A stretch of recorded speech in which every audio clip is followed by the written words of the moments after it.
Sa kabila ng kahinaan at kakulangan sa kagamitang pangdigma upang depensahan ang teritoryo laban sa agresibong aksyon ng China, ay mayroon palang mga bansang handang tumulong at sumuporta sa Pilipinas.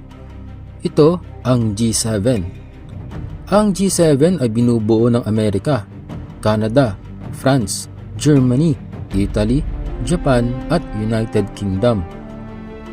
Itinatag ang G7 upang magkaroon ng pagpupulong kada taon upang maitalakay at maisaayos ang pandaigdigang ekonomiya at seguridad ng bawat bansa.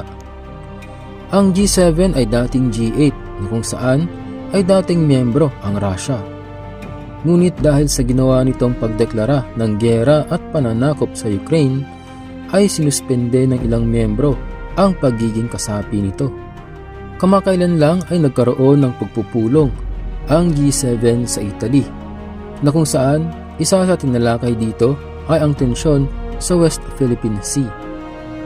Mariin nilang kinokondena ang posisyon ng China sa pang-aangkin ng halos lahat ng karagatan sa South China Sea at West Philippine Sea. Ayon pa sa G7, ay dapat na irespeto ng China ang 2016 arbitral ruling na kung saan ay nanalo ang Pilipinas. Dapat rin daw na masunod ang international law na naaayon sa pulisiya ng UNCLOS.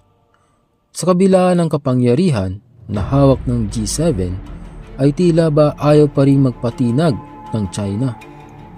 At bilang tugon sa mapanghamong aksyon ng China sa West Philippine Sea, itong buwan lamang ay nagkaroon ng sabayang maritime patrol sa West Philippine Sea ang Pilipinas, Japan, Amerika at Canada. Ito ay pagpapakita ng tapang at pagkakaisa laban sa mga agresibong aksyon ng China.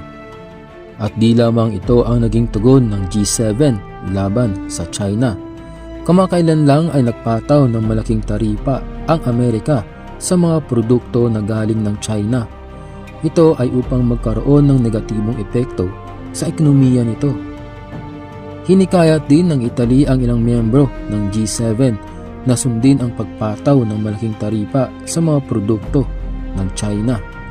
Ang G7 ay magpapatuloy sa pagpapanatili ng kaayusan at laging nakabantay upang matiyak ang pagsunod ng bawat bansa sa international law.